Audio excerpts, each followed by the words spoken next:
میرا یہ قدم تمام اولیاء کرام کی گردن پر ہے۔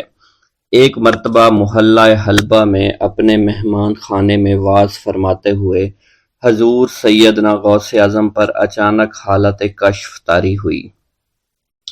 آپ رحمت اللہ علیہ نے فرمایا، میرا یہ قدم ہر ولی اللہ کی گردن پر ہے۔ یہ ارشاد سن کر تمام اولیاء اللہ نے اپنی گردنیں جھکا دیں۔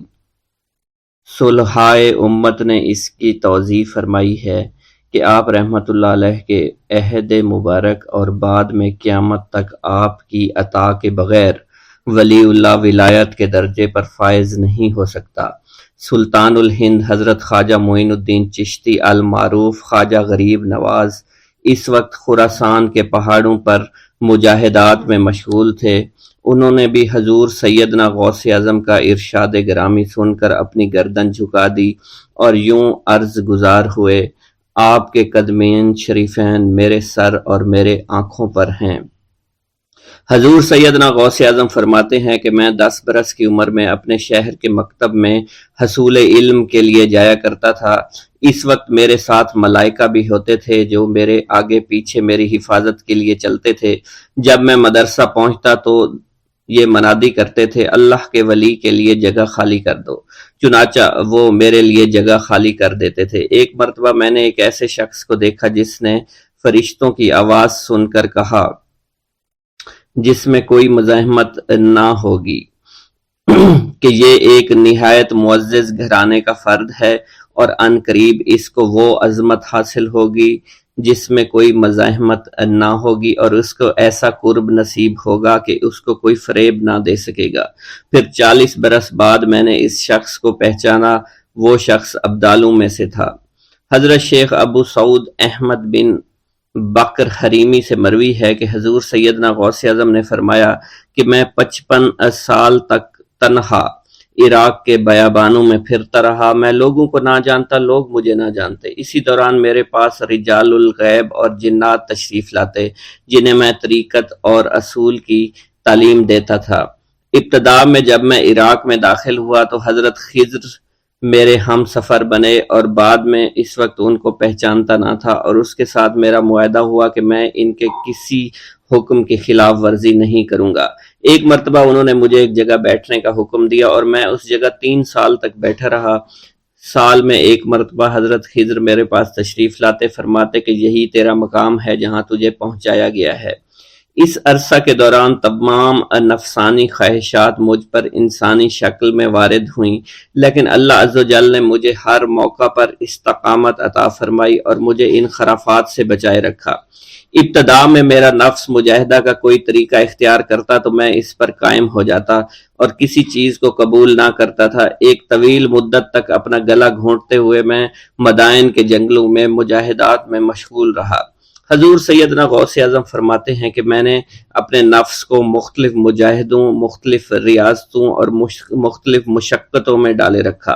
1 سال تک میں گری ہوئی چیزیں اٹھا کر کھاتا رہا، دوسرے سال پانی پر گزارا کیا، اور تیسرے سال نہ میں نے کچھ کھایا، نہ پیا اور نہ ہی سویا۔ ایک مرتبہ شدید سردی کی وجہ سے میں ایوان کسریٰ کے کھنڈرات میں سویا تو رات بھر میں 40 مرتبہ طبیعت خراب ہوئی۔ حضور سیدنا غوث اعظم فرماتے ہیں، ہر سال ایک بزرگ آتے اور وہ مجھے جبہ دے کر چلے جاتے۔ اسی طرح میں نے بے شمار طریقوں سے دنیا اور نفس سے چھٹکارا پانے کی کوشش کی۔ لوگ مجھے دیوانہ سمجھتے تھے۔ میں برہنہ جسم جنگلوں میں چلا جاتا اور کانٹوں پر لوٹتا شور مچاتا تھا۔ میرا تمام بدن سے خون جاری ہو جایا کرتا تھا اور لوگ مجھے اٹھا کر شفا خانے لے جایا کرتے، جہاں میری حالت مزید بگڑ جاتی۔ ایک وقت ایسا بھی آیا جب مجھ میں اور مردہ میں کوئی فرق نہ تھا۔ لوگ کفن لے کر آئے، غسال کو بلوایا کہ وہ مجھے غسل دے دیں۔ ابھی انہوں نے مجھے غسل دینے کے لیے تختہ پر ڈالا ہی تھا کہ میری حالت درست ہو گئی۔ میں اٹھ کھڑا ہوا۔ طریقت کی ان پرخطر راہوں میں نہ تو میں کبھی خوف زدہ ہوا اور نہ کبھی میرا نفس مجھ پر غلبہ پا سکا، اور نہ ہی دنیا کی آرائش مجھے حیران کر سکی۔ حضور سیدنا غوث اعظم فرماتے ہیں، شیطان نے میرے گرد بے شمار جال بچھائے۔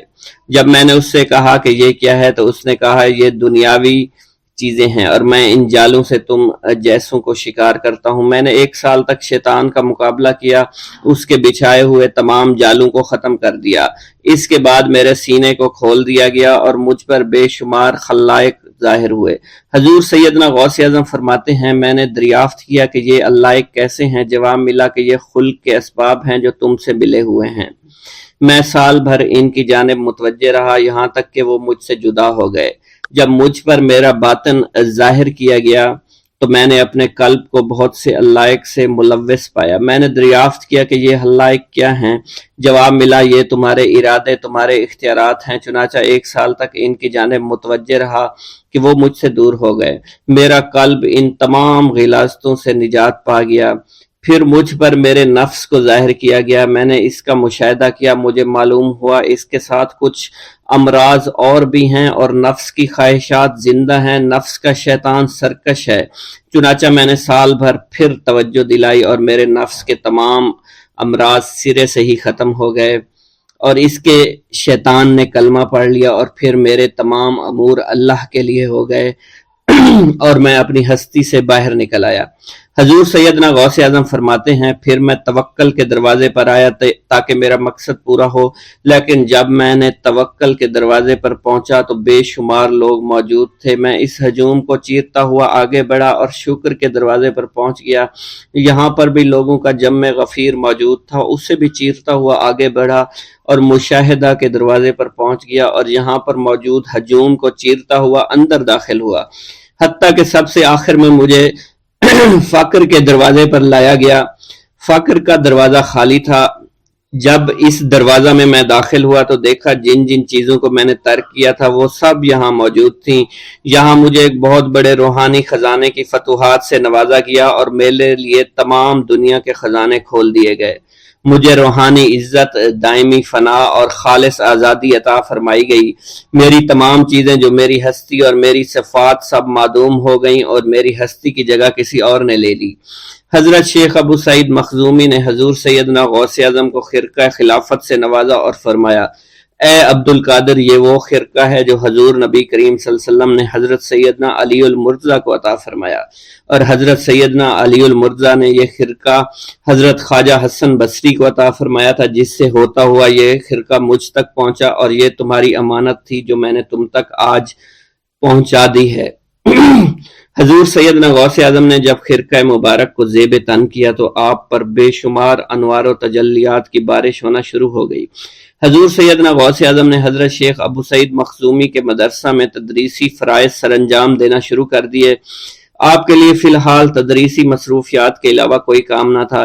آپ کی شبانہ روز کی محنت سے آپ کے نام کا شعرہ کچھ ہی دنوں میں سارے بغداد میں پھیل گیا۔ طلبہ دور دراز کے علاقوں سے علم کے حصول کے لیے آنے لگے۔ طلبہ کی تعداد جب مزید بڑھنا شروع ہو گئی تو ارد گرد کے کئی مکانات کو خرید کر مدرسہ میں داخل کر لیا گیا۔ کتب سیر میں منقول ہے کہ 528 ہجری میں آپ مدرسہ نظامیہ کی وسیع عمارت تعمیر فرما چکے تھے۔ اس مدرسہ کی تعمیر میں آپ نے بحیثیت مزدور بھی حصہ لیا تھا۔ حضرت شیخ ابو الخشاب سے مروی ہے کہ میں جوانی میں جب علم نحو پڑھ رہا تھا تو لوگوں نے مجھے حضور سیدنا غوث اعظم کے پاس جانے کا مشورہ دیا، اور اس کی وجہ سے مجھے بھی اشتیاق ہوا کہ میں آپ کا واز سنوں۔ ایک مرتبہ کچھ لوگوں کے ہمراہ آپ کی مجلس میں دوستوں کے ہمراہ حاضر ہوا۔ آپ نے میری جانب توجہ کرتے ہوئے فرمایا ہماری صحبت اختیار کر لو۔ چنانچہ میں نے آپ کے فرمان کے مطابق آپ کی صحبت کو اختیار کر لیا۔ آپ نے مجھے علم نحو کے علاوہ علوم عقلیہ اور تقلد حاصل کیے جس سے مجھے کوئی واقفیت پہلے نہیں تھی۔ 1 سال کے عرصہ میں آپ کی نظر کرم سے میں نے وہ علوم حاصل کر لیے جو گزشتہ اتنی عمر گزارنے کے باوجود بھی مجھے حاصل نہیں ہوئے تھے۔ منقول ہے حضرت شیخ بقا بن بطو، شیخ علی بن ہیتی اور شیخ کیلوی جب حضور سیدنا غوث اعظم کے مدرسہ میں آتے تو جھاڑو دیا کرتے تھے اور چھڑکاؤ کرتے تھے، لیکن آپ کی اجازت کے بغیر کبھی اندر داخل نہ ہوتے تھے۔ اجازت ملنے کے بعد آپ حضرات اندر داخل ہوتے اور اجازت ملنے پر ہی بیٹھتے تھے۔ آپ سے امان طلب کرتے اور امان مل جانے کے بعد مؤدب ہو کر بیٹھ جاتے۔ جس وقت آپ کہیں جانے کا ارادہ کرتے تو یہ حضرات سواری کے ہمراہ چلتے۔ آپ انہیں اس فعل سے منع فرمایا کرتے تھے اور کہتے تھے کہ ہمیں آپ کے ذریعے قرب الہی حاصل ہوا ہے۔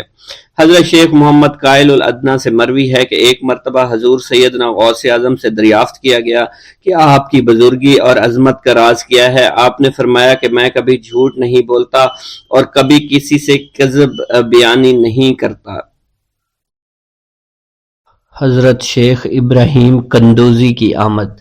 ایک دن حضرت خواجہ معین الدین چشتی حسب معمول درختوں کو پانی دے رہے تھے۔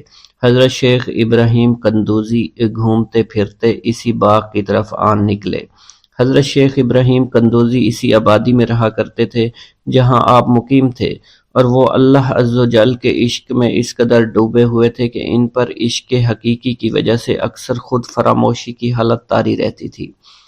آبادی کے بچے اور بوڑھے انہیں مجذوب کہا کرتے تھے اور قدر کی نگاہ سے دیکھا کرتے تھے۔ جس وقت آپ کی نظر حضرت شیخ ابراہیم قندوزی پر پڑی تو سب کام چھوڑ کر آپ ان کی جانب متوجہ ہو گئے۔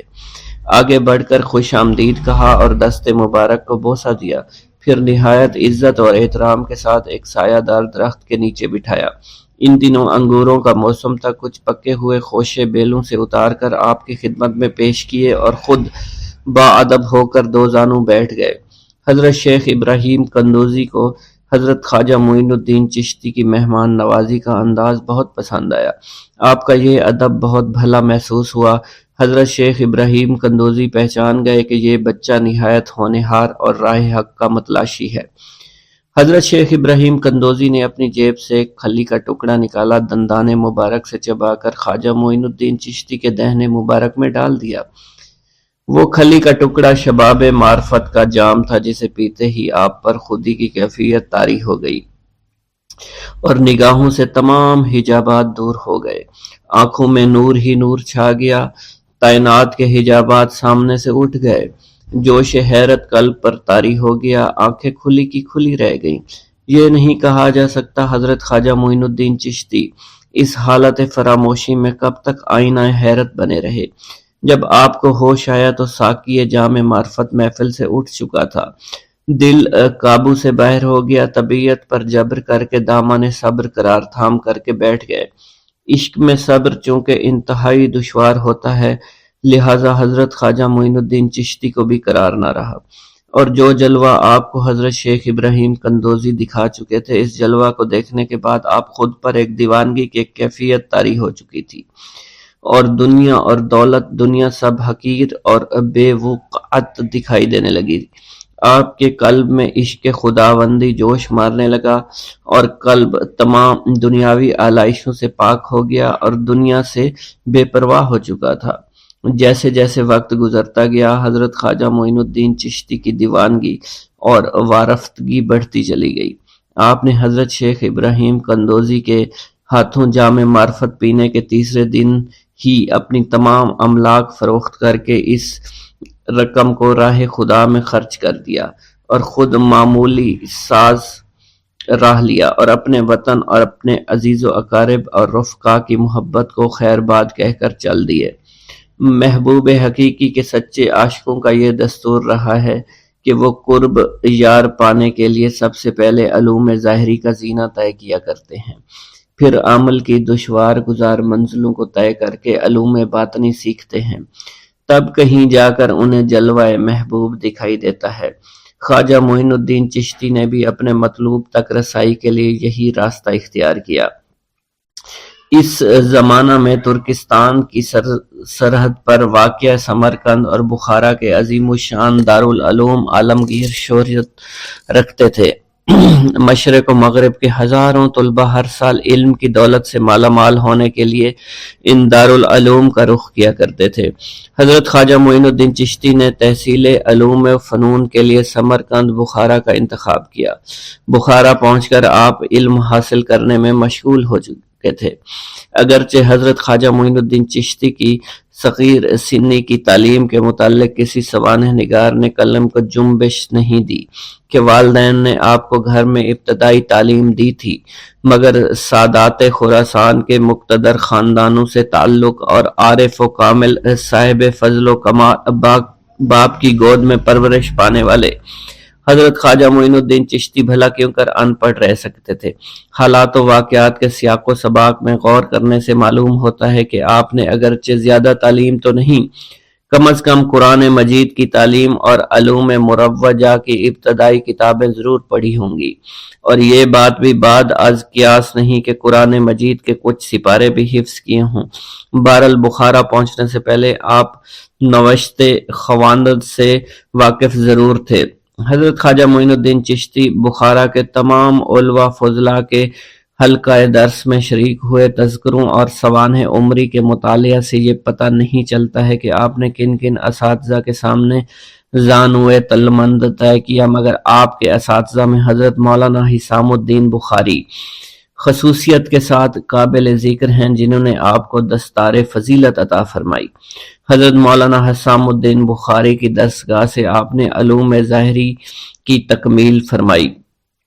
23 سے 24 برس کی عمر میں علوم ظاہری کی تکمیل کے بعد صفائی قلب اور تزکیہ نفس کا ضروری سامان حضرت خواجہ معین الدین چشتی کو باہم پہنچ گیا تھا، مگر قلب جس تسکین کا متلاشی تھا وہ نصیب نہ ہوئی، اور جس محبوب کو جی بھر کر دیکھنے کی آرزویں دل میں چوٹکیاں لے رہی تھی اس تک ابھی رسائی نہیں ہوئی تھی۔ عشق اور مشک چھپائے نہیں چھپتا، عشق کی آگ حضرت خواجہ معین الدین چشتی کے تن اور من کو جلا رہی تھی۔ تعلیم کی ہوا نے اس آگ کے شعلوں کو اور بھی تیز کر دیا، محبت کا ذوق بڑھ رہا تھا، عشق کے جذبات بھڑک رہے تھے۔ بالآخر جب بے قراری جنون کی حد کو پہنچی، آپ جانب عراق روانہ ہوئے۔ قصبہ سبحان پہنچ کر حضرت شیخ نجم الدین کبرا سے ملاقات ہوئی، اور 15 دن آپ نے حضرت شیخ نجم الدین کبرا کے ہاں قیام فرمایا۔ سبحان سے روانہ ہو کر سنجان سے روانہ ہو کر حضرت خواجہ معین الدین چشتی بغداد شریف روانہ ہو گئے۔ ان دنوں حضور سیدنا غوث اعظم قصبہ جبل میں تشریف فرما تھے۔ یہ قصبہ کوہ جودی کے دامن میں آباد تھا، جہاں طوفان نوح کے وقت حضرت نوح کی کشتی آ کر رکی تھی۔ آپ حضور سیدنا غوث اعظم کی صحبت اور زیارت سے مشرف ہوئے۔ اس وقت آپ کی ابتدائی حالت تھی۔ حضور سیدنا غوث اعظم نے آپ کے حق میں دعائے خیر فرمائی۔ اس وقت آپ کی ابتدائی حالت تھی۔ حضور سیدنا غوث اعظم نے آپ کے حق میں دعا فرمائی۔ انہوں نے بشارت دی کہ آپ مقتدائے روزگار ہوں گے۔ خلق اللہ آپ سے فیض یاب ہو گئی۔ آپ نے حضور سیدنا غوث اعظم کے پاس کچھ عرصہ قیام کیا اور واپس تشریف لے گئے۔ سید عبد الرحمن فرماتے ہیں کہ والد بزرگوار اپنے وعظ کے دوران الحمدللہ رب العالمین کہہ کر خاموش ہو جاتے اور دوبارہ کہہ کر سکوت فرماتے تھے، اور تیسری مرتبہ کہنے کے بعد کچھ دیر توقف فرماتے، اور آپ کی محفل میں تمام اولیاء حاضر و ناظر اور خاموش ہو جایا کرتے تھے۔ پھر آپ کی محفل میں اولیاء ملائکہ ایک کثیر تعداد میں آ جاتے جو محفل کے بعد نظر نہیں آیا کرتے تھے۔ آپ اپنے خطاب کو یوں شروع فرماتے: تمام تعریفیں اللہ کے لیے ہیں، اس کی مخلوق کی تعداد اس کے عرش کے وزن کے مطابق، اور بے حد تعریفیں جس سے اس کی ذات راضی ہو جائے، اس کے کلمات کی روشنی کے مطابق، اس کے علم کے مطابق، اس کی مرضی اور منشا کے مطابق، اور اس کی مخلوق کے مطابق جسے اس نے پیدا کیا۔ وہی عالم الغیب ہے، رحمان و رحیم ہے۔ میں گواہی دیتا ہوں اس کے سوا کوئی عبادت کے لائق ہی نہیں ہے، اور تمام کائنات اس کی تخلیق ہیں۔ تمام تعریفیں اسی کے لیے ہیں۔ وہ زندہ ہے، ہمیشہ زندہ رہے گا۔ اسے موت نہیں آتی بلکہ وہ مارتا ہے۔ تمام بھلائیاں اسی کے لیے ہیں، اور واحد ہے، یکتا ہے، کوئی شریک نہیں ہے، کوئی وزیر نہیں ہے۔ اس نے نہ کسی کو جنا ہے اور نہ ہی اسے کسی نے جنا ہے۔ وہ بلند و بالا ہے، اس جیسا کوئی نہیں۔ میں اس کی گواہی دیتا ہوں حضور نبی کریم صلی اللہ علیہ وآلہ وسلم اللہ کے رسول، اللہ کے پیغمبر ہیں۔ وہ تمام مخلوقات سے افضل ہیں۔ اللہ عز و جل نے ان کی ہدایت دے کر ان کو بھیجا تاکہ وہ دین اسلام کو تمام ادیان پر بلند کریں، خواہ مشرکین اس کو برا سمجھیں۔ اللہ راضی ہو خلیفہ اول حضرت سیدنا ابو بکر صدیق سے، جن کی تائید حق کے ساتھ تھی، جن کو حضور نبی کریم نے عقیق کا لقب دیا، جو پاک تھے، پاکیزہ نسل سے تعلق رکھتے تھے، جنہوں نے ہر موقع پر حضور نبی کریم صلی اللہ علیہ وسلم کی حمایت کی اور ان کی تصدیق فرمائی، اور اب بھی نبی کریم کے ہمراہ ابدی آرام فرما رہے ہیں۔ اللہ راضی ہو خلیفہ دوم حضرت سیدنا عمر فاروق رضی اللہ تعالی عنہ سے، جنہوں نے عمل کثیر کیے، جنہوں نے حق کو بلند کیا، جنہوں نے فیصلے کے لیے جن کو منتخب کیا گیا، جنہوں نے ہمیشہ حق بات کا ساتھ دیا، اور وہ بھی حضور نبی کریم صلی اللہ علیہ وسلم کے ہمراہ عمدی آرام گاہ میں آج بھی موجود ہیں۔ اللہ راضی ہو خلیفہ سوم حضرت سیدنا عثمان غنی رضی اللہ تعالی عنہ سے، جنہوں نے اپنے مال سے مسلمانوں کی امداد کی، قرآن مجید کی ترتیب و اشاعت احسن طریقے سے فرمائی، جنہوں نے امامت اور کرت سے محراب کو منبر کو مزین کیا، اور جو افضل الشہداء ہیں اور فرشتے بھی ان سے حیا کرتے ہیں۔ اللہ راضی ہو خلیفہ چہارم حضرت سیدنا علی المرتضیٰ سے، جو شجاعت و جواں مردی میں بے مثل ہیں، حضور نبی کریم صلی اللہ علیہ وسلم کے چچا زاد بھائی اور داماد ہیں۔ آپ دین اسلام کے امام و عالم ہیں، اور جن کے لیے حضور نبی کریم صلی اللہ علیہ وسلم نے فرمایا کہ میں تم پر فدا ہو جاؤں۔ اللہ راضی ہو حسنین کریمین حضرت سیدنا امام حسن امام حسین سے، جن کی نیکیاں تا حشر قائم رہنے والی ہیں اور جن کے مراتب بے مثل ہیں۔ اللہ نے ان کے قلوب کو نیکیوں کی جانب مائل کیا۔ اے اللہ تو ہمارے رازوں اور اور دلی کیفیات سے واقف ہے، ہمیں ہر عمل کرنے اور برائی سے بچنے کی توفیق عطا فرما، اور ہمیں گناہوں کی لذت سے بچا، ہمیں اپنے ما سوا سے محفوظ رکھ اور اپنی مشغولیت عطا فرما۔ بے شک اللہ کے سوا کوئی عبادت کے لائق نہیں، جو چاہتا ہے وہی ہوتا ہے، اور وہی قوی اور وہی عظیم ہے۔ اے اللہ ہمیں غفلت سے بچا اور ہمارے اوپر وہ بوجھ نہ ڈال جو تو نے پہلی امتوں پر ڈالا۔ اے ہمارے رب العالمین ہمیں معاف فرما اور ہماری مغفرت عطا فرما، کیونکہ تو ہی ہمارا رب ہے، تو ہی ہمارا مولا ہے، آمین۔ حضرت شیخ عبداللہ جبائی کا قول ہے کہ حضور سیدنا غوث اعظم رحمت اللہ علیہ نے مجھ سے ارشاد فرمایا کہ میرے نزدیک کھانا کھلانا اور حسن اخلاق افضل اور اعلیٰ ہیں۔ آپ کے پاس کبھی پیسہ نہیں ٹھہرا کرتا تھا، اگر صبح کے وقت آپ کے پاس 1000 دینار آ جاتے تو شام تک وہ غریبوں اور محتاجوں میں تقسیم ہو جایا کرتے تھے۔ حضور سیدنا غوث اعظم کی پرورش نہایت ہی بابرکت ماحول میں ہوئی۔ آپ نے ابتدا میں گوشہ نشینی اختیار کی اور خود کو دنیاوی غلاظتوں سے پاک رکھا۔ آپ نے 51 برس کی عمر میں شادی کی۔ جب آپ سے اس بارے میں دریافت کیا گیا تو آپ نے فرمایا، جب مجھے حضور نبی کریم صلی اللہ علیہ وسلم نے نکاح کی اجازت دی تو میں نے نکاح کر لیا۔ حضور سیدنا غوث اعظم نے اپنی ذات کو اللہ عز و جل کی خوشنودی کے لیے وقف کر رکھا تھا۔ آپ کی راتیں جاگ کر گزرا کرتی تھی اور ساری رات آپ مراقبہ اور مشاہدہ میں گم ہوا کرتے تھے۔ آپ کی عادت مبارکہ تھی کہ آپ سجدہ کو دراز کیا کرتے تھے اور بیٹھ کر مراقبہ فرمایا کرتے تھے۔ اسی دوران آپ کا جسم مبارک نورانی شعاؤں کے زیر اثر ہوتا اور کئی مرتبہ آپ نورانی شعاؤں میں غائب ہو جایا کرتے تھے۔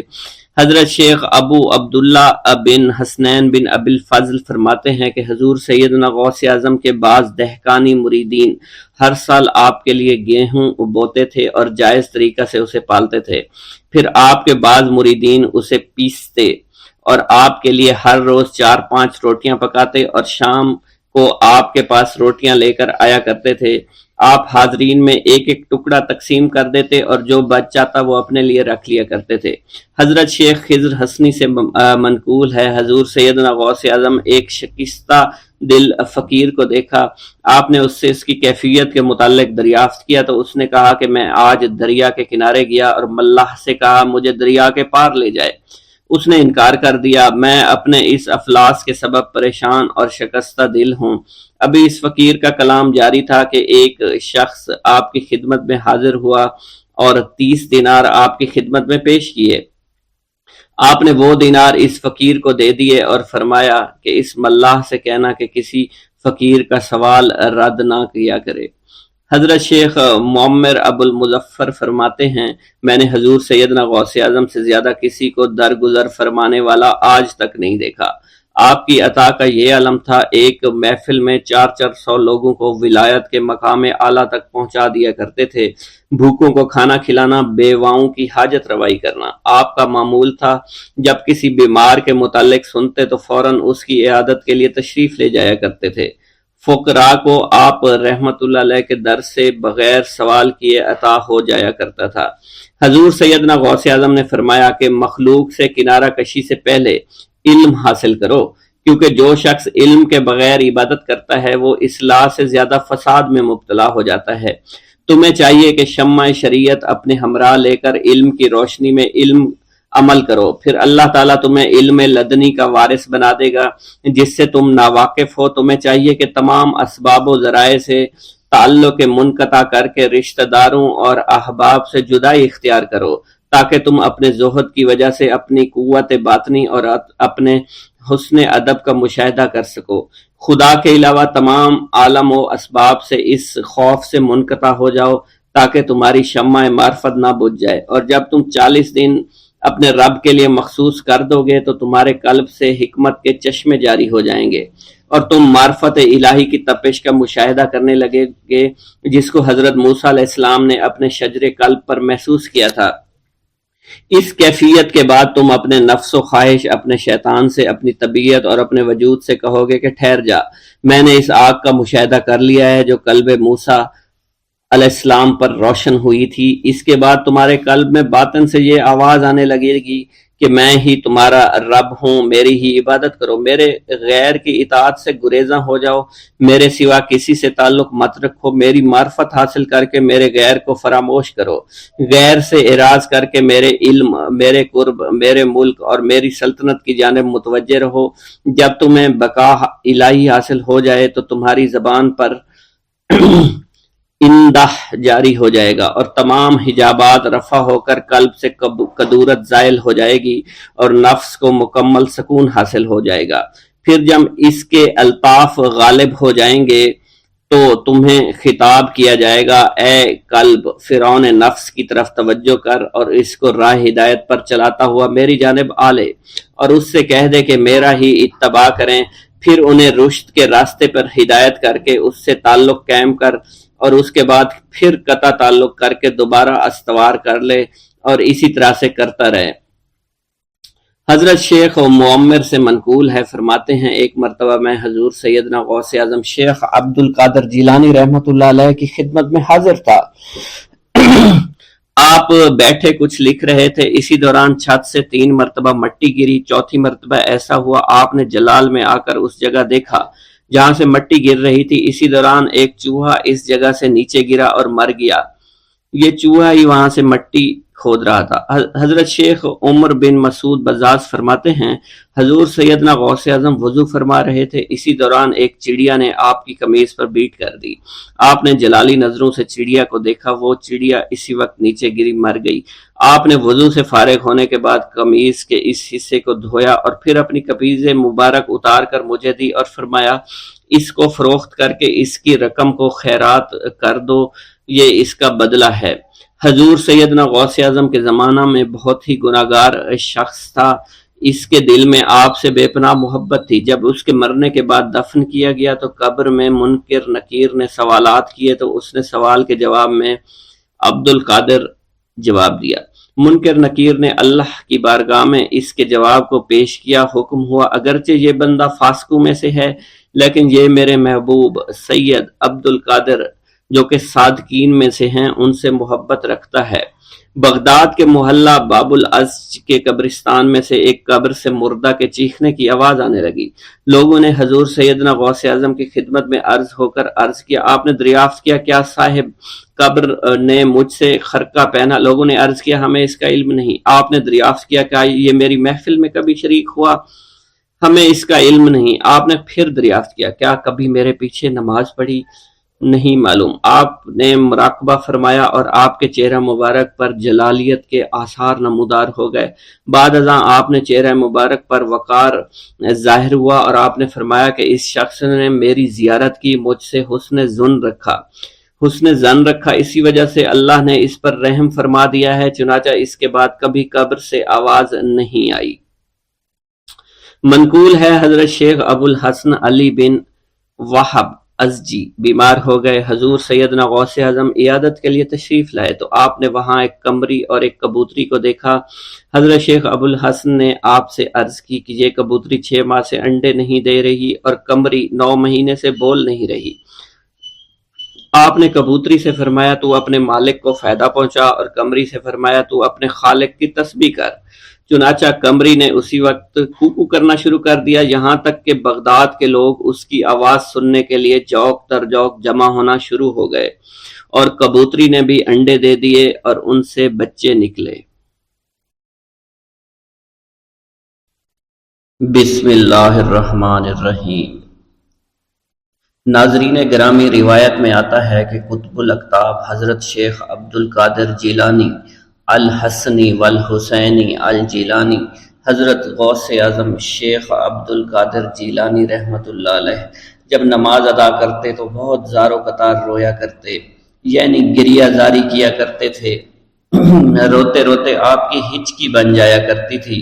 جب آپ رحمت اللہ علیہ مسجد میں اپنے مریدین اور شاگردوں کے ساتھ باجماعت نماز پڑھتے، اللہ پاک کی محبت اور عشق میں اتنے ڈوب کر عبادت کرتے کہ ان کے شاگرد آپ کی رقت آمیزی کو دیکھ کر، یعنی رونے کے انداز کو دیکھتے اور کہتے اگر اصل نماز دیکھنی ہے تو غوث پاک کی نماز کو دیکھا جائے۔ تو ایک بار کا ذکر ہے کہ آپ رحمت اللہ علیہ عراق کی مسجد میں سے باجماعت نماز پڑھ کر باہر نکلے۔ آپ کے مریدین بھی آپ کے ساتھ تھے۔ آپ نے دیکھا کہ اسی محلے میں کچھ بچے اخروٹ کے ساتھ کھیل رہے ہیں۔ آپ بچوں سے بہت پیار کیا کرتے تھے، گویا کہ خود بچپن میں کبھی بچوں کی طرح کھیل کود نہیں کر سکے، لیکن بچوں کو دیکھ کر آپ مسکراتے تھے۔ آپ آگے بڑھنے لگے اور مریدین کی بڑی جماعت بھی آپ کے ساتھ تھی۔ ابھی آپ زیادہ دور نہیں گئے تھے کہ ان بچوں نے ایک دوسرے کے کان میں کچھ بولنا شروع کر دیا اور اشارے میں باتیں کرنے لگے کہ کیا خیال ہے کہ جو بابا جی سب سے نمایاں ہیں، نورانی چمکتے ہوئے چہرے والے ہیں، سب سے آگے چل رہے ہیں، ان کو بولا جائے جو فرمائش ہمیں کرنی ہے ان سے کر دیں، کیا یہ ہمیں ڈانٹیں گے تو نہیں؟ تو کچھ سمجھدار بچے ہم زبان ہوئے اور کہا نہیں نہیں، یہ جو بابا ہے نا بہت اچھے ہیں، ان سے جو کچھ کہو گے انہوں نے وہ ہماری بات پوری کرنی ہے، ہم ان سے ایک میٹھی اور لذیذ چیز آج منگواتے ہیں۔ تو ان میں سے ایک بچہ جو سب سے بڑا تھا پاس آیا اور کہا بابا میری بات سنیں۔ آپ نے بہت پیار اور شفقت سے اس کے سر پر ہاتھ رکھا اور کہا بیٹا کہو۔ اس نے کہا کہ میرا دل کر رہا ہے کہ میں آپ سے کچھ مانگوں۔ آپ نے فرمایا کہ کہو بیٹا کیا چاہتے ہو؟ وہ کہنے لگا کہ مجھے آپ اس فلاں جلیبی والے سے جلیبی لا کر دے سکتے ہیں، میرا کھانے کا بہت دل کر رہا ہے۔ میں چلا جاتا لیکن بابا میری باری آنے والی ہے، جب تک میں جلیبی لے کر وہاں آؤں گا میری باری چلی جائے گی۔ آپ رحمت اللہ علیہ کے وہاں کے مشہور بزرگ بڑے سردار لوگ ہیں، آپ کے خادمین آپ کے نوکر بننے کے لیے جان کی بازی لگانے کو تیار رہتے ہیں۔ ادھر وہ بچے آپ کے رتبے کو بھی دیکھ رہے تھے اور یہ بھی دیکھ رہے تھے کہ آپ کون سی شخصیت ہے، لیکن پھر بھی اتنے سارے لوگوں کو چھوڑ کر آپ سے وہ بچہ کہتا ہے کہ بابا مجھے جلیبی لا کر دے دیں۔ بابا جی نے کہا کہ ٹھیک ہے میں لا کر دے دیتا ہوں۔ آپ کا ایک مرید آپ کے پاس آیا اور کہا حضرت آپ کیوں اس بات پر توجہ دے رہے ہیں، آپ اس بچے کی فرمائش پر جلیبی لا رہے ہیں؟ حضرت آپ پر میری جان قربان ہو، میں اس بچے کو جلیبی لا کر دے دیتا ہوں۔ آپ رحمت اللہ علیہ نے اسے اپنے ہاتھ کے اشارے سے منع فرمایا اور کہا اس نے مجھ سے کہا ہے نا تو میں ہی اس کی خواہش کو پورا کروں گا۔ پھر آپ رحمت اللہ علیہ اس جلیبی والے کے پاس تشریف لے گئے اور جلیبی والا کچھ دیر پہلے اداس بیٹھا ہوا تھا۔ آپ رحمت اللہ علیہ اس کی دکان میں تشریف لے گئے تو وہ خوشی خوشی سے جھومنے لگا۔ آپ رحمت اللہ علیہ نے اس جلیبی والے سے جلیبی لی، اس نے خوشی خوشی آپ رحمت اللہ علیہ کے ہاتھوں میں جلیبی تھما دی۔ وہ آدمی لگ بھگ 70 سال کا تھا، اس بڑھاپے میں بھی وہ کام کرنے پر مجبور تھا۔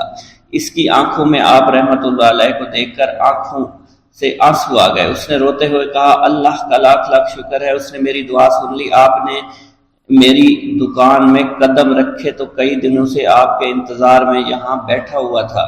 میں جانتا تھا کہ آپ ضرور میری دکان پر تشریف لائیں گے۔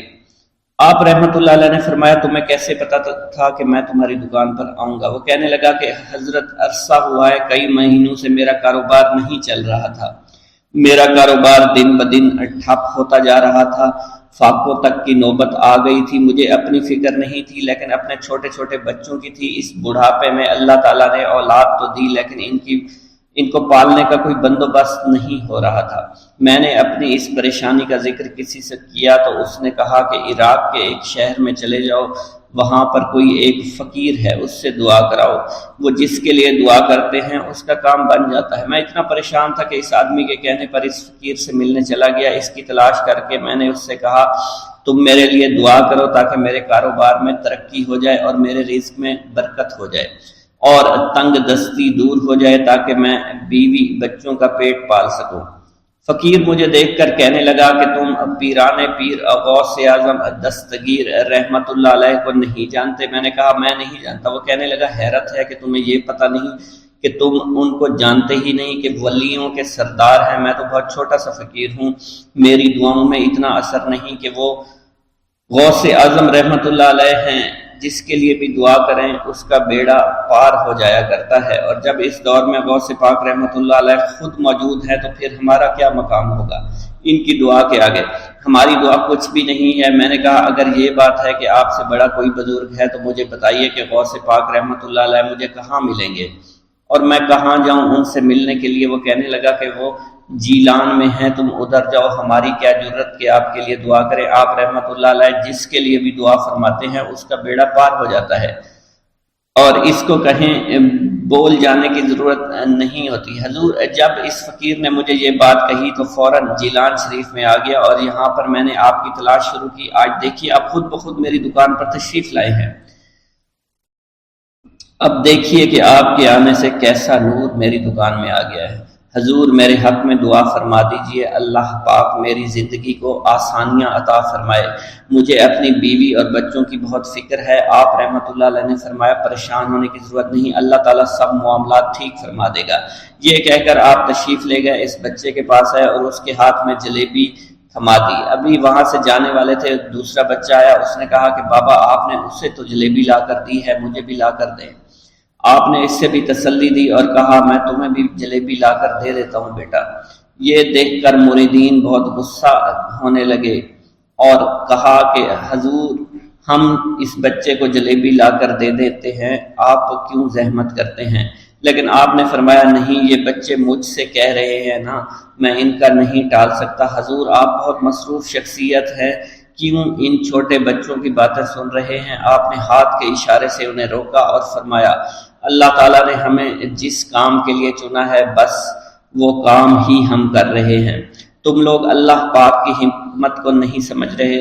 پھر آپ جتنی بار وہ بچے آپ کو بھیجتے رہے، آپ رحمت اللہ علیہ ان کے لیے جلیبیاں لاتے رہے، حتیٰ کہ آخری بچے کو بھی آپ نے جلیبی لا کر دے دی اور وہ مزے سے کھانے لگے۔ جلیبی کھانے کے بعد وہ آپ کو دعائیں کرنے لگے اور کہا آپ بہت اچھے انسان ہیں، جیسا کہ آپ کے بارے میں ہم نے سنا تھا آپ ویسے ہی ہیں، آپ اخلاق کے بہت عمدہ ہیں، آپ کی سخاوت کے بارے میں ہم نے جتنا سن رکھا تھا آپ اتنے ہی سخی ہیں، ہم آپ سے بہت خوش ہوئے۔ آپ رحمت اللہ علیہ مسکرائے، بچوں کی خوشی دیکھ کر آپ کو دلی اطمینان ملا۔ اب ایک اور نماز کا وقت ہو رہا تھا، آپ نے مریدین سے کہا کہ چلو نماز پڑھنے کے لیے مسجد میں چلتے ہیں۔ وہ سب مل کر مسجد میں چلے گئے اور اللہ کی عبادت میں مصروف ہو گئے۔ بسم اللہ الرحمن الرحیم۔ السلام علیکم۔ حضور سیدنا غوث اعظم فرماتے ہیں میں 10 برس کی عمر میں اپنے شہر کے مکتب میں حصول علم کے لیے جایا کرتا تھا۔ اس وقت میرے ساتھ ملائکہ بھی ہوتے تھے جو میرے آگے پیچھے میری حفاظت کی غرض سے چلتے تھے۔ جب میں مدرسہ پہنچتا تھا تو وہ بار بار منادی کرتے تھے اللہ کے ولی کے لیے جگہ خالی کر دو، چنانچہ وہ میرے لیے جگہ خالی کر دیتے تھے۔ ایک مرتبہ میں نے ایک ایسے شخص کو دیکھا جس نے فرشتوں کی آواز سن کر کہا کہ یہ نہایت معزز گھرانے کا فرد ہے اور ان قریب اس کو وہ عظمت اور بزرگی حاصل ہوگی جس میں کوئی مزاحمت نہ ہوگی، اس کو ایسا قرب نصیب ہوگا کہ اس کو کوئی فریب نہ دے سکے گا۔ پھر 40 برس بعد میں نے اس شخص کو پہچانا، وہ شخص ابدالوں میں سے تھا۔ حضرت شیخ ابو سعود احمد بن ابی بکر سے مروی ہے، حضور سیدنا غوث اعظم نے فرمایا میں 25 سال تک تنہا عراق کے بیابانوں میں پھرتا رہا۔ میں لوگوں کو نہ جانتا تھا، لوگ مجھے نہیں جانتے تھے۔ اسی دوران میرے پاس رجال الغیب اور جنات تشریف لائے، جنہیں میں طریقت اور رسول اللہ کی تعلیم دیا کرتا تھا۔ ابتدا میں جب میں عراق میں داخل ہوا تو حضرت خضر میرے ہم سفر تھے اور میں انہیں اس وقت سے پہچانتا نہیں تھا۔ ان کے ساتھ میرا معاہدہ ہوا کہ میں ان کے کسی حکم کی خلاف ورزی نہیں کروں گا۔ ایک مرتبہ انہوں نے مجھے ایک جگہ بیٹھنے کا حکم دیا، میں اسی جگہ 3 سال بیٹھا رہا۔ سال میں ایک مرتبہ حضرت خضر میرے پاس تشریف لاتے اور فرماتے، یہی تیرا مقام ہے جہاں تجھے پہنچایا گیا ہے۔ اس عرصہ کے دوران تمام نفسانی خواہشات مجھ پر انسانی شکل میں وارد ہوئیں، لیکن اللہ نے مجھے ہر موقع پر استقامت عطا فرمائی اور مجھے ان خرافات سے بچائے رکھا۔ ابتدا میں میرا نفس مجاہدہ کا کوئی طریقہ اختیار کرتا تو میں اس پر قائم ہو جایا کرتا تھا اور کسی چیز کو قبول نہیں کرتا تھا۔ ایک طویل مدت تک اپنا گلا گھونٹتے ہوئے میں نے مدائن کے جنگلوں میں مجاہدات میں مشغول رہا۔ حضور سیدنا غوث اعظم فرماتے ہیں، میں نے اپنے نفس کو مختلف مجاہدوں اور ریاستوں اور مشقتوں میں ڈالے رکھا۔ 1 سال تک میں گری ہوئی چیزیں اٹھا کر کھاتا رہا، اسی دوسرے سال میں صرف پانی پر گزارا کرتا رہا، اور تیسرے سال میں نے کچھ نہ کھایا اور نہ پیا نہ ہی سویا۔ ایک مرتبہ شدید سردی کی وجہ سے میں ایوان کسریٰ کے کھنڈرات میں سویا تو رات بھر میں 40 مرتبہ احتلام ہوا۔ میں نے ہر مرتبہ دریائے دجلہ پر جا کر غسل فرمایا، پھر نیند کے خوف سے محل کے اوپر ایک ویران جگہ پر چڑھ گیا اور وہاں 2 سال تک قیام کیا، حتیٰ کہ سردی کے سوا کوئی شے کھانے کو میسر نہیں تھی۔ حضور سیدنا غوث اعظم فرماتے ہیں، ہر سال ایک بزرگ آتے اور وہ مجھے اونی جبہ دے کر چلے جاتے۔ اسی طرح میں نے بے شمار طریقوں سے دنیا اور نفس سے چھٹکارا حاصل کرنے کی کوشش کی۔ لوگ مجھے دیوانہ سمجھتے تھے، میں برہنہ جسم جنگلوں میں چلا جاتا، کانٹوں پر لوٹا شور مچایا کرتا، میرے تمام بدن سے خون جاری ہو جایا کرتا۔ لوگ مجھے اٹھا کر شفا خانے لے جایا کرتے، جہاں میری حالت مزید بگڑ جایا کرتی۔ ایک وقت ایسا آیا جب مجھ میں اور مردہ میں کوئی فرق نہ تھا۔ لوگ کفن لے آئے اور غسال کو بلوایا کہ وہ مجھے غسل دے۔ ابھی انہوں نے مجھے غسل دینے کے لیے ایک تختہ پر لٹایا، میری حالت درست ہو گئی، میں اٹھ کھڑا ہوا۔ طریقت کی ان پرخطر راہوں میں نہ تو میں کبھی خوف زدہ ہوا، نہ کبھی میرا نفس مجھ پر غالب پا سکا، اور نہ ہی دنیا کی آسائش مجھے حیران کر سکی۔ حضور سید غوث اعظم فرماتے ہیں، شیطان نے میرے گرد بے شمار جال بچھائے۔ جب میں نے ان سے کہا یہ کیا ہے، اس نے کہا یہ دنیاوی آلائشیں ہیں اور میں ان جالوں میں سے تم لوگوں کا شکار کیا کرتا ہوں۔ میں نے 1 سال تک شیطان کا مقابلہ کیا، اس کے بچھائے ہوئے تمام جالوں کو ختم کیا۔ اس کے بعد میرے سینے کو کھول دیا گیا اور مجھ پر بے شمار خلائق ظاہر ہوئے۔ حضور سیدنا غوث اعظم فرماتے ہیں، میں نے دریافت کیا کہ یہ اللہ کیسے ہے؟ جواب ملا، یہ خلق کے اسباب ہیں جو تم سے ملے ہوئے ہیں۔ میں سال بھر ان کی جانب متوجہ رہا، یہاں تک کہ وہ مجھ سے جدا ہو گئے۔ جب مجھ پر باطن ظاہر ہوا تو میں اپنے قلب کو بہت سے علائق سے ملوث پایا۔ میں نے دریافت کیا یہ علائق کیا ہیں؟ جواب ملا، یہ تمہارے ارادے، تمہارے اختیارات ہیں۔ چنانچہ 1 سال تک ان کی جانب متوجہ رہا، یہاں تک کہ وہ سب علائق مجھ سے دور ہو گئے اور میرا قلب ان غلاظتوں سے نجات پا گیا۔ حضور سیدنا غوث اعظم فرماتے ہیں، پھر میں نے توکل کے دروازے پر آیا، میرا مقصد پورا ہو، لیکن جب میں توکل کے دروازے پر پہنچا، بے شمار لوگ وہاں موجود تھے۔ میں ہجوم کو چیرتا بڑھا اور شکر کے دروازے پر پہنچ گیا، یہاں بھی لوگوں کا جمع غفیر موجود تھا، اسے بھی چیرتا آگے بڑھا اور مشاہدہ کے دروازے پر پہنچ گیا، یہاں پر موجود ہجوم کو بھی چیرتا ہوا اندر داخل ہوا، حتیٰ کہ سب سے آخر میں مجھے فقر کے دروازے پر لا دیا گیا۔ فقر کا دروازہ خالی تھا۔ جب میں اس دروازے میں داخل ہوا تو دیکھا جن جن چیزوں کو میں نے ترک کیا تھا وہ سب یہاں موجود تھی۔ یہاں مجھے ایک بہت بڑے روحانی خزانے کی فتوحات سے نوازا گیا، میرے لیے تمام دنیا کے خزانے کھول دیے گئے، مجھے روحانی عزت، دائمی غنا اور خالص آزادی عطا فرمائی گئی۔ میری تمام چیزیں جو میری ہستی اور میری صفات سب معدوم ہو گئی تھی، وہ میری ہستی کی جگہ کسی اور نے لے لی تھی۔ حضرت شیخ ابو سعید مخزومی نے حضور سیدنا غوث اعظم کو خرقہ خلافت سے نوازا اور فرمایا، اے عبد القادر، یہ وہ خرقہ ہے جو حضور نبی کریم صلی اللہ علیہ وسلم نے سیدنا علی المرتضیٰ کو عطا فرمایا۔ سیدنا علی المرتضیٰ نے یہ خرقہ خواجہ حسن بصری کو عطا فرمایا، جس سے ہوتا ہوا یہ مجھ تک پہنچا، اور یہ تمہاری امانت تھی جو میں نے تم تک پہنچا دی۔ حضور سیدنا غوث اعظم نے جب خرقہ مبارک کو زیب تن کیا تو آپ پر بے شمار انوار و تجلیات کی بارش ہونا شروع ہو گئی۔